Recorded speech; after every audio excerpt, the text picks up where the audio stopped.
on to our self-love topic. So tonight I decided I wanted to talk about choosing faith over fear. Now, this is one of those topics where, you know, like last week, talking about forgiveness, it's one of those deep things that we gotta go in. It's not always about makeup and, all these like surface things. Sometimes we really have to be real with each other, and we gotta do things that really can help at the end of the day somebody to heal, an old wound, or heal some things that they have been suffering through.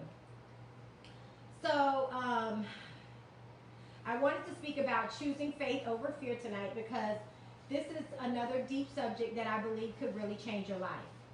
The topic was so deep that every time I went to go start writing this message and all the things that I wanted to say to you tonight, I actually shuddered with fear. It was like I was stopped dead in my tracks, afraid to even tap the buttons on the keyboard. Immediately, thoughts came to my mind. How can you speak to these people about fear when less than a few weeks ago, you were so afraid to take this leap of faith that this show almost did not happen? So, who are you now to come in front of these people and tell them to choose faith over fear? And that's when I had to push the negative talk to the side.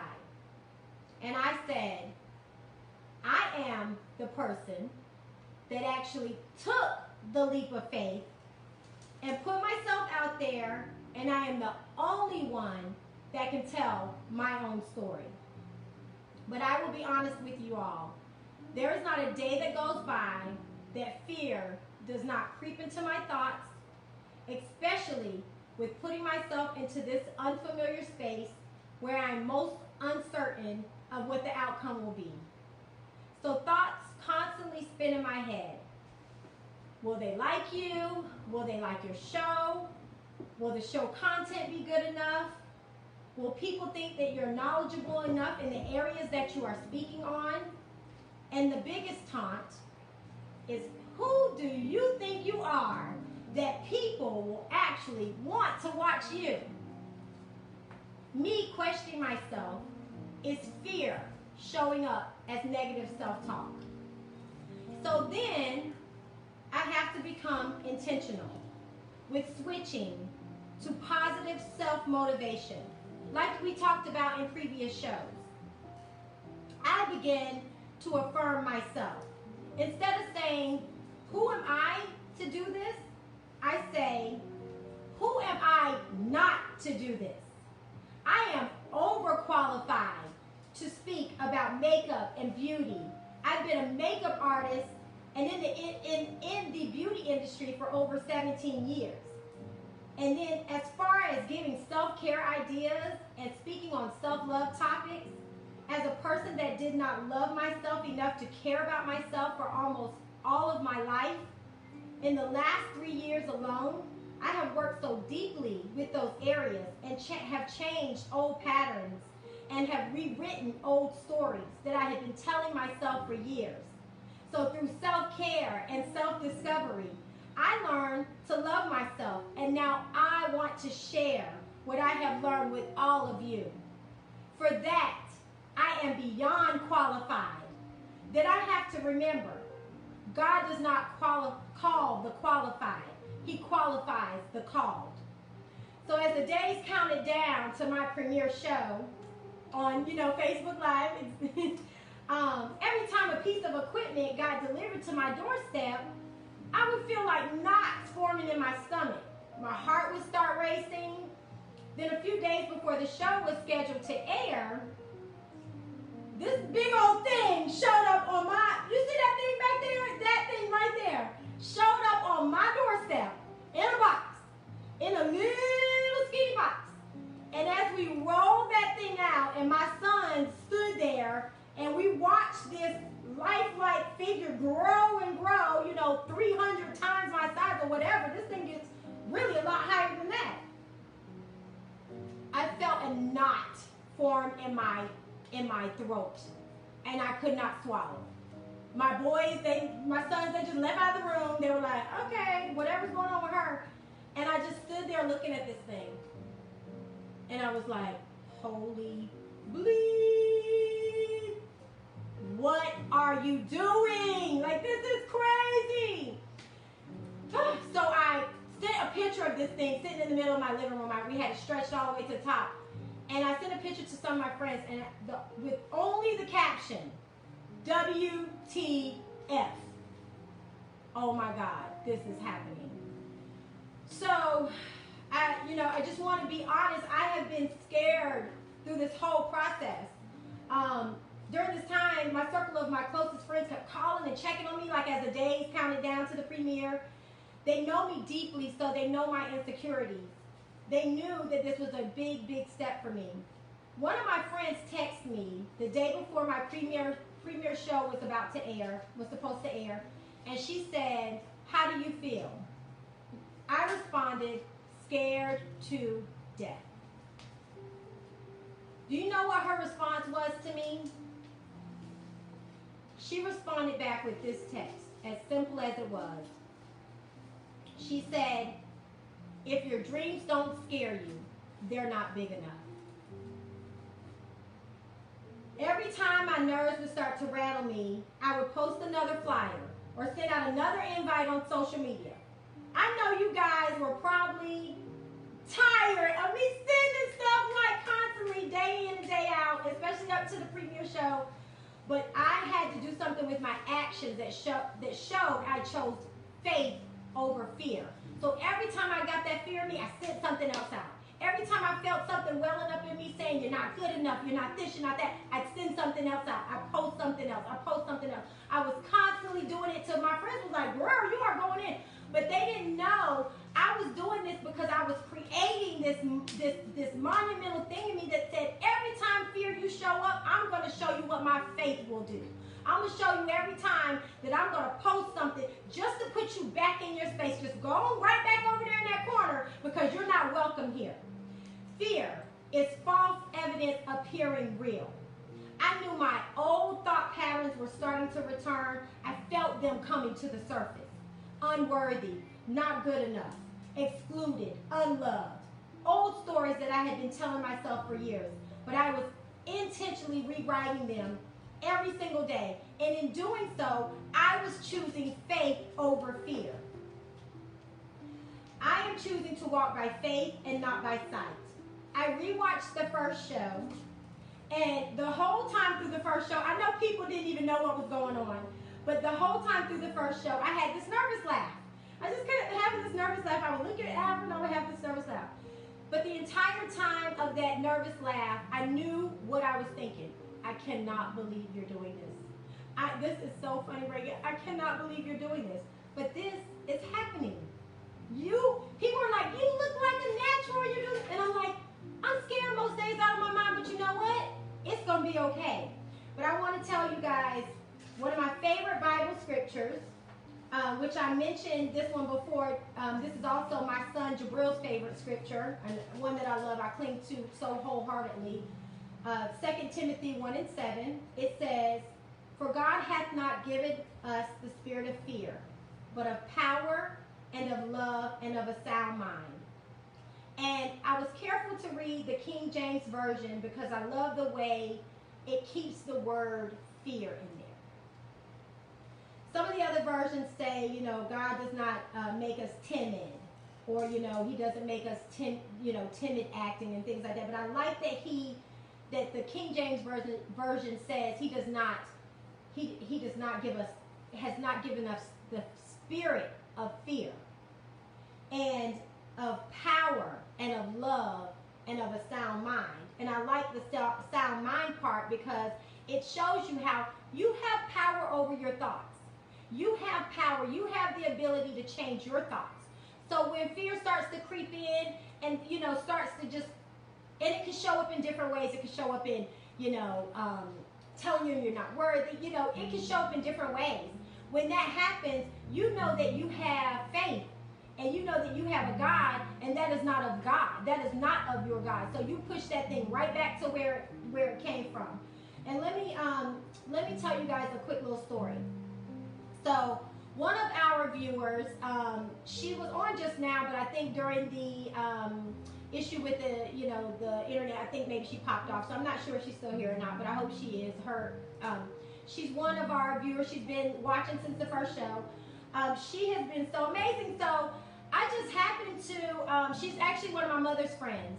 I haven't seen her in many, many years, but I happened to see that, and she's been very supportive of the show, but I happened to see that she was doing a live the other night. This was Saturday night. So she was doing a Facebook Live. So I'm like, ooh, cool, let me go look at her Facebook Live show. So I go on and I go to look at her Facebook Live, and it was so chill. It was so cool. I was loving her vibe. She had the incense going. It was out on the patio. You could hear the crickets and just the music of the elements of outside at nighttime. It was just so just smooth. It was just like, ooh. So anyway, as she's talking, she's like, I do this amazing, she was like, I do this poetry. And she's like, when I show my poetry online or on social media, I never show my face. So what she was doing was, she was reciting her spoken word, but she would put her camera on a picture of whatever it was about, whatever the poetry was about. So she said, the reason why I don't show my face and I didn't want to come on Facebook Live, she said, I have a chipped tooth. And I asked her if I could share the story, and she said I could. She said, I have a chipped tooth. And she said, it was vanity. She was like, vanity stopped me from showing my work and showing my face and talking to you all because of the chipped tooth. Okay, everybody. Let's keep it real. I'm sitting there and I'm looking and I'm looking and I'm looking. I don't see a chipped tooth. I don't see any. I'm like, where is it? Where is it? I don't see it. And I'm like, oh my God. So her fear of being judged or being looked at showed up as vanity, as she stated. However, that was the enemy trying to keep her from showing her word, blessing people with her words. She had lived a very dark life, and I'm going to give you her social media information so we all can follow and support her. But she had lived a very dark life that she came out of, and she's so beautiful. I just couldn't believe it. I messaged her, I said, girl, you can't even see a chipped tooth. You can't see anything. Like, you are so beautiful. You're so amazing. Put that work out there. Be proud. So let me tell you, she did a message on live, and she's like, I'm going on live now every Wednesday night to share my work, to share my poetry with you all. She was like, I'm so blessed now. It's like it freed her to embrace herself. Now, I have imperfections. I'm like, I see like 300 times. I'm like, why is that thing so big? I have teeth imperfections. I quarantined 15 pounds, whatever they're calling it. I have all these things, but I'm like, I will not let another day go by without me showing people how to love themselves, how to give themselves God love, how to give their gifts to other people. And because of that, I have been able to come on with all my imperfections and everything that's happened, and we have been able to have a beautiful, beautiful show. So I wanted to say to Tash, my girl Tash, and I'm going to give y'all her information so that we can all follow her. She's Matasha Brown on Facebook. Beautiful, beautiful spoken word, beautiful woman, beautiful spirit. I just watched her Wednesday night. She did a live. I'm telling you, y'all, it just was so inspiring that she embraced everything, and she said, you know what, I'm giving it to y'all, and this is how I am. I'm showing up as real as I can, and I hope y'all love it, and here we go. So I was like, I'm so proud of her. But I just wanted to tell you her story, and I'm going to give you her information in a little bit. But this is what I want to tell you. When you take a leap of faith and you share your gifts and you decide that you won't keep them, but that you will share them, you give others the aspiration to do the same. So watch this analysis of what I call the inspiration infection. Watch how it spreads. When I watch people that inspire me by sharing their gifts and walking in their purpose with such radiance and glorious light shining all around them, I in turn become inspired and motivated to faithfully share my own talents with the world. Then someone that sees me walking in my purpose and sharing my gifts, now they become inspired. And they also take a leap of faith and begin to share their gifts, which inspires their audience or their friends into doing something great with their lives. So instead of coughing an illness or disease of negativity or self-doubt on a person, that person is being infected with inspiration and hopes and dreams. Their dreams of being fulfilled, to be brilliant in their own craft. And we all can sit back and watch the greatness spread. Look at all the brilliant ideas and creations that have come to the surface and to the light just in the pandemic, during the pandemic alone. It has been truly amazing to watch. We all are doing a small part to collectively raise the vibration of this planet. We are elevating and watching miracles happen every day on social media and in the lives of our family and friends. I just saw the other day, a friend of mine is going to do a wellness podcast. And another friend started a hand sanitizer company. Another friend brought her business to the next level with the addition of stylish face masks to add to her accessories line.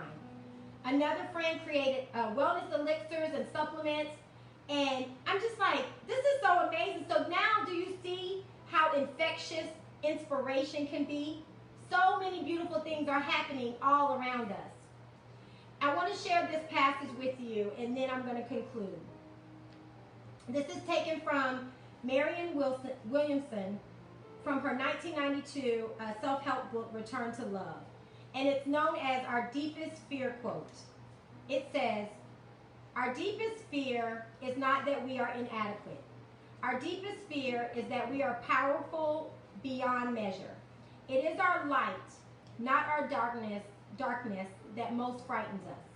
We ask ourselves, who am I to be brilliant, gorgeous, talented, fabulous? Actually, who are you not to be? You are a child of God. Your playing small does not serve the world. There is nothing enlightened about shrinking so that other people won't feel insecure around you. We are all meant to shine as children do. We were born to make manifest the glory of God that is within us. It's not just in some of us, it's in everyone. And as we let our own light shine, we unconsciously give other people permission to do the same. As we are liberated from our own fear, our presence automatically liberates others. All right, radiant faces. All right. I have 3 questions for you tonight, and I want to see the answers. I want to see the answers in the comments, okay? 3 questions. Number 1, what is your gift? That's number 1. What is your gift? Number 2, how can you share that gift with the world? That's number 2. Let me see your answers. And number 3, will you? All right. So I just want to tell everyone, okay, so Abby says yes. So I'm going to give the information in just a minute for Tasha's show. And I just want to say this last little piece. After this show aired a few times, that same friend that has been consistently motivating me and encouraging me through this whole process, a few days ago actually, she called and she said, answer this question. She said, I have a question for you. I said, what? She said, how do you feel now? And I said, I don't know. I said, I just can't believe it. I can't believe the show is really, encouraging people and inspiring people. And I cannot believe this. And she said, do you know what that means? And I said, what? And she said, that you had it in you all along. So I'm like, oh, she was so right. And it was just all the self-doubt that constantly stirred up in me, and that was that fear. So when I consciously chose faith over fear, this is what happened. So thank you for listening to my message tonight. Did you guys enjoy that message? Woo!